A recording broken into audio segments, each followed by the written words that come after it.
Unfortunately, some networks don't allow their film to be used for analysis, so Boxing Gems videos get blocked on YouTube and social media.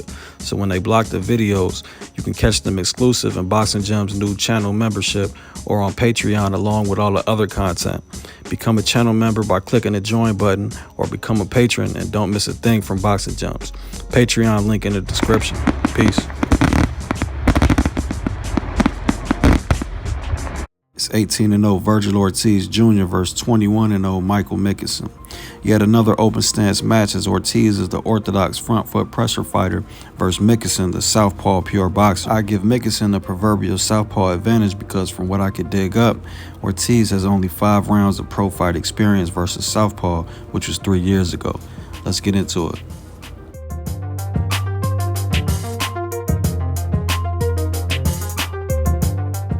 In the open stance, Vergil shows essentially the same skill set. Close distance and set up power behind a myriad of feints and a solid jab. Uses somewhat active high guard along with head movement and footwork for defense. With the jab, Vergil likes to change rhythm with a false step. The false step is basically just a set rhythm disrupted by a quick burst off the back foot, which is hidden by a front foot step with no weight on it. Vergil executes the false step jab very well.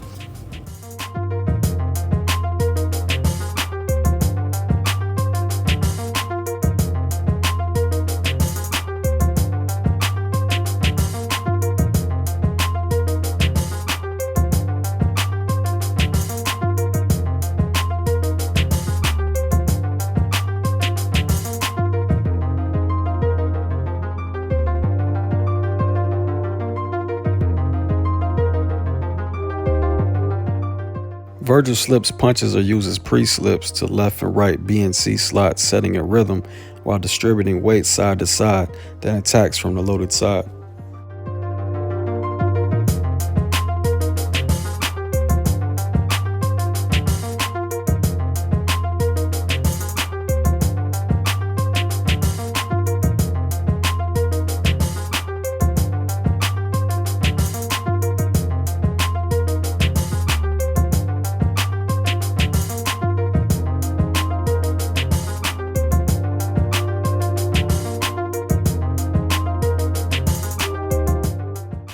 A high-level staple in Vergil's game is the way he gathers information on how to attack.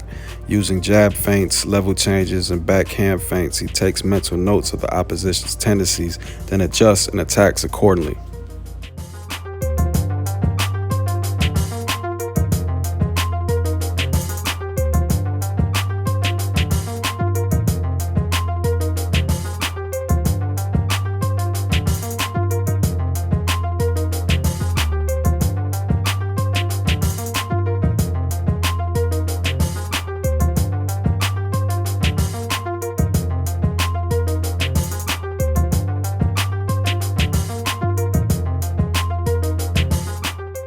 Whether open or closed stance, Vergil integrates bobs or slight level changes when he wants to throw his backhand cross.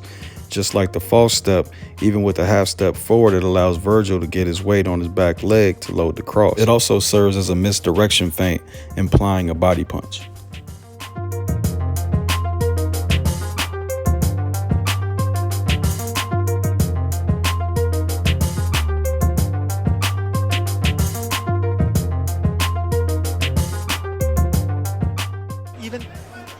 All of his knockouts are under 3 rounds. I don't think that's going to be the case tonight. I mean, Chris, look at the repertoire. He slips in a beautiful uppercut there as well. Look at again.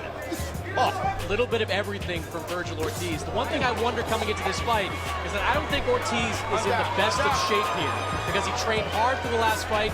He admitted he kind of let himself go a little bit. That's why this fight. On the inside, while Vergil was willing to stand and trade Mexican style, he also shows great footwork, getting the weak side angles, then attacking from the favorable positions. Body shots there by Jesus Valdez. I got to give him some credit there. He had some good body shots. Right. They're better than anybody you could possibly face in the ring. You're saying, Sergio, I'm sorry I interrupted you. No, I was going to say Jesus Valdez. I mean, Manic said that it was going to be an early night for him, but Valdez was good and hurt him. Like, he just threw it hard. Especially when you're fighting a smaller man. You got to bully him. Now, I know record isn't everything, but those are significant step-ups for a person and a fighter. Getting, right? Exactly, but you know, you don't know how much how hard he hits until you actually get in there. The numbers can't tell that. If you're familiar with the channel, you already know. I'll keep it short. There are many holes to exploit around the high guard. Although Vergil utilizes head movement and footwork in a somewhat active high guard, it's still a high guard.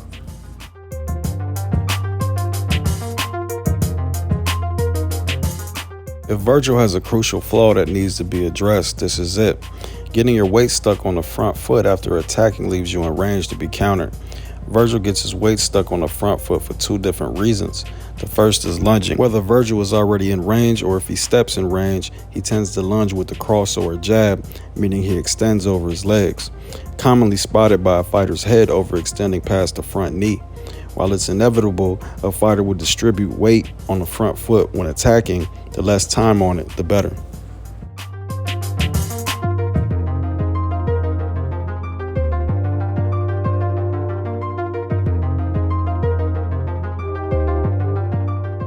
He threw in the middle as he lands a right hand. 3 or 4. Round 4 here, scheduled. By the way, referee ruled that cut was opened by a punch. You saw it pretty clearly in the replay. He's in there with a tough opponent. Look, and he's coming. No question. Valdez's game. However, Vergil does show some form of defensive responsibility after the lunge and shells up. He also eventually used the lunge to set up the lead hand hook after smothering.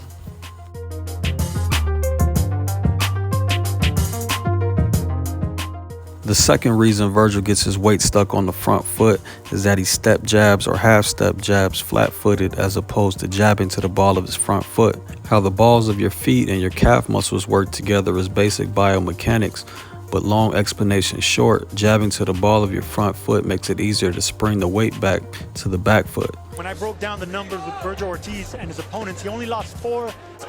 If it's impairing his vision badly. But again, Vergil does display some good defensive responsibility despite the flaw.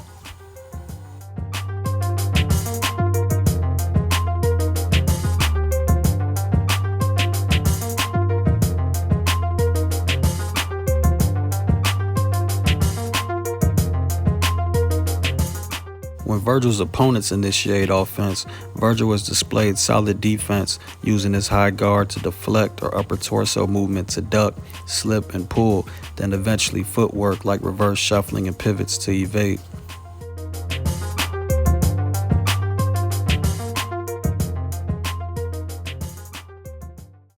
.21-0 Michael McKinson is a pure boxer/boxer puncher. He's a counterpuncher who prefers outside range and fights off the back foot, but occasionally uses his quick feet and hands to ambush with the quick first step. What McKinson is really good at is controlling distance from the outside. He utilizes the jab and footwork to keep opponents where he is most comfortable. Either his good lateral movement as he's being pressured, or his holding fort in the center of the ring, keeping real estate.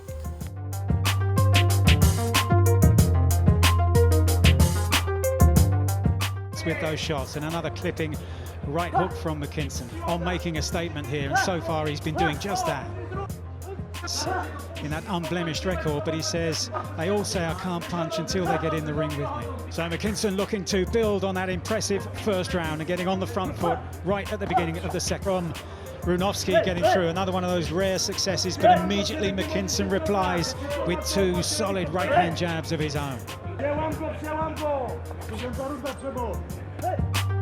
Of course, with a fighter who prefers fighting off the back foot, a main staple will be counterpunching the aggressor. McKinson is capable of transitioning defense to offense relatively efficiently. Maybe he could have more effect. Whether it's probing hooks to power through the middle, or the openings to the body, or powering through the guard period, McKinson knows how to attack the high guard. Try to exploit that gap with the right hand over the top. Tried to counter with the right hand there. So McKinson's still got to be switched. Now here comes the most criticism that I've ever had for a fighter. McKinson is 21-0 with only 2 knockouts, partially due to the style of fighting off the back foot and controlling distance, but mostly due to the lack of power. The lack of power in this case is specifically bad technical form. Power typically doesn't come from having the strongest arms, it comes from the legs. The phrase sitting down on punches, which virtually everyone uses, literally means loading weight in your legs to get more power in your hands. The twist of the hips brings that weight off the ground into your punch. The reason a normal jab isn't considered a power shot is because the only way you load it is off the back leg like Vergil does with the false step. That's called a power jab by most, and long story short, it isn't ideal to always throw a jab in that manner. Every other punch that doesn't involve the legs is considered an arm punch and is far less powerful. And McKinson does a lot of arm punching. While he may land punches and score points like in the amateurs, they aren't powerful. McKinson has also lacked the footwork to be in position to throw power. Boxing is a system where every single movement is either dedicated to offense or defense or both. Without proper balance and placement of the feet, you can do neither. You can't load or sit down on punches. You can't properly lessen an impact or evade punches. There is also proper arm form in the actual punch. If the punch isn't straight, anything near hyperextension of the elbow turns a looping punch into a slap, regardless if the punch is loaded by the legs. McKinson also doesn't keep proper form with his arms, hence 21-0 with 2 knockouts.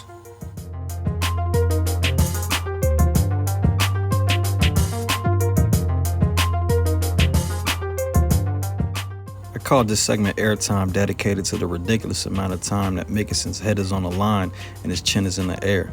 It's self-explanatory and a terrible habit for a pro fighter to not have the ability or wherewithal to keep the chin tucked as much as possible.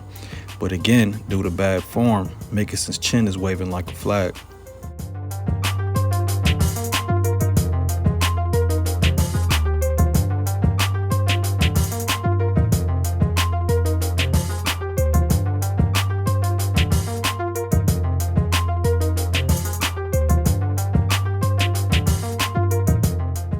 Even when McKinson ducks, he brings his head right back to the ace slot immediately, so for the Vergil Ortiz fight, Vergil's cross smother hook is likely to be effective.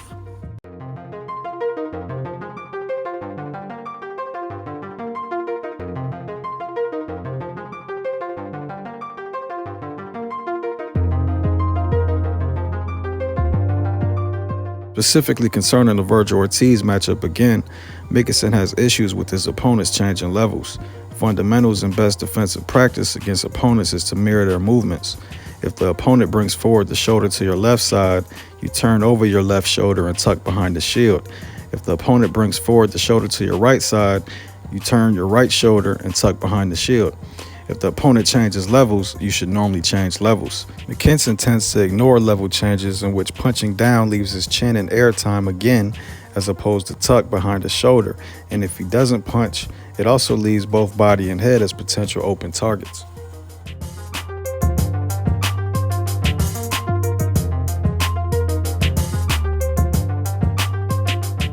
No suspense on this one, Fight Fam. We get to see how well Vergil can close distance on a fighter with good distance control. But if Vergil is anywhere near who I personally thought he was, he stops Michael McKinson. Peace.